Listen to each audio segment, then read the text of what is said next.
Capítulo 8.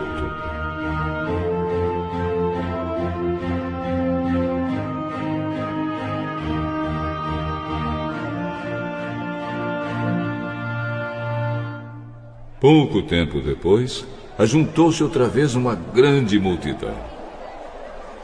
Como eles não tinham nada para comer, Jesus chamou os discípulos e disse: Estou com pena dessa gente, porque já faz 3 dias que eles estão comigo e não têm nada para comer. Se eu os mandar para casa com fome, eles vão cair de fraqueza pelo caminho, pois alguns vieram de longe. Como vamos encontrar nesse lugar deserto comida que dê para toda essa gente, Jesus? Quantos pães vocês têm? Só 7. Aí Jesus mandou o povo sentar-se no chão. Depois pegou 7 pães e deu graças a Deus. Então partiu os pães e entregou aos discípulos para que eles distribuíssem ao povo. Eles tinham também alguns peixinhos. Jesus deu graças a Deus por eles e mandou que os discípulos também distribuíssem. Todos comeram e ficaram satisfeitos. E os discípulos ainda encheram 7 cestos com os pedaços que sobraram. As pessoas que comeram eram mais ou menos 4.000. Jesus mandou o povo embora. E logo depois subiu no barco com seus discípulos e foi para a região de Dalmanuta. Alguns fariseus chegaram e começaram a falar com Jesus. Eles queriam conseguir alguma prova contra ele e por isso pediram que fizesse um milagre para mostrar que o seu poder vinha mesmo de Deus. Jesus deu um grande suspiro e disse: Por que as pessoas de hoje pedem um milagre? Eu afirmo a vocês que isto é verdade. Nenhum milagre será feito para estas pessoas. Então Jesus foi embora. Ele subiu no barco e voltou para o lado leste do lago. Os discípulos haviam esquecido de levar pão e tinham somente um pão no barco.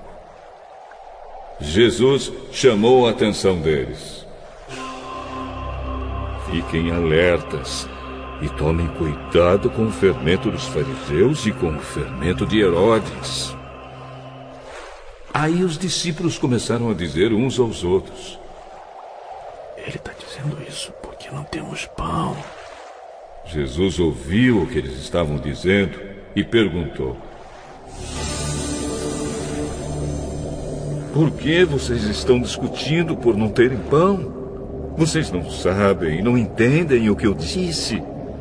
Por que são tão duros para entender as coisas? Vocês têm olhos e não enxergam.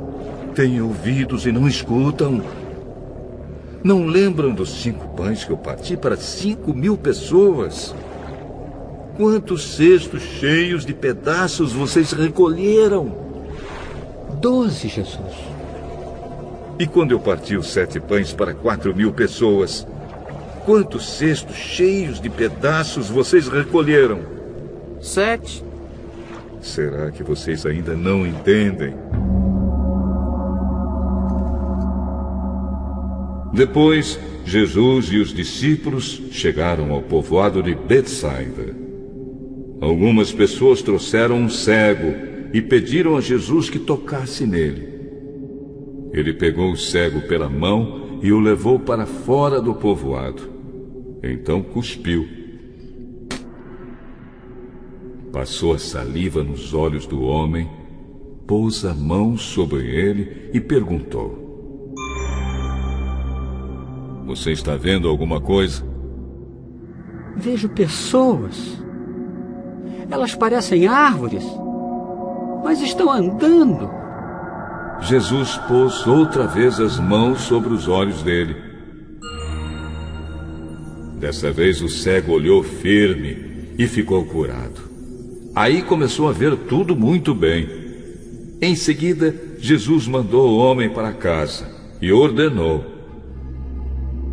não volte para o povoado.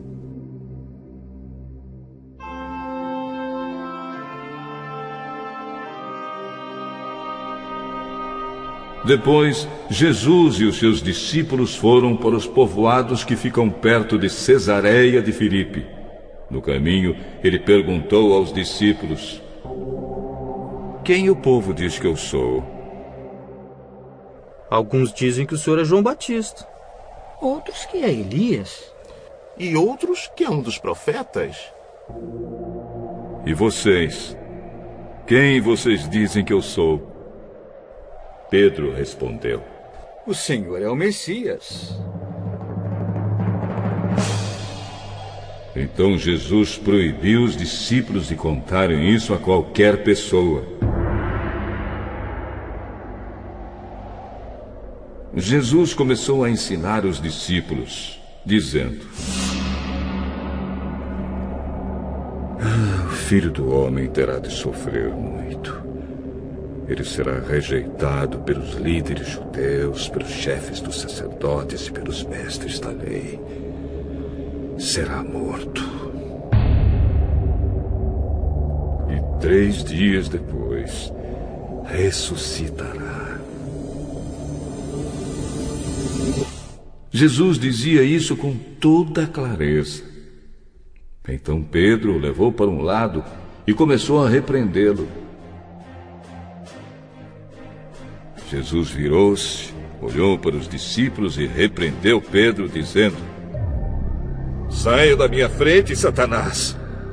Você está pensando como um ser humano pensa e não como Deus pensa. Aí Jesus chamou a multidão e os discípulos e disse: se alguém quer ser meu seguidor, que esqueça os seus próprios interesses. Esteja pronto para morrer como eu vou morrer e me acompanhe. Pois quem põe os seus próprios interesses em primeiro lugar nunca terá a vida verdadeira. Mas quem esquece a si mesmo por minha causa e por causa do Evangelho, terá a vida verdadeira.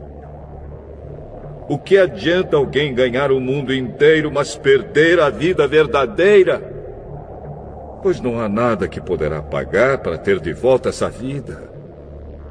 Portanto, se nesta época de incredulidade e maldade alguém tiver vergonha de mim e dos meus ensinamentos, então o Filho do Homem, quando vier na glória do seu Pai com os santos anjos, também terá vergonha dessa pessoa.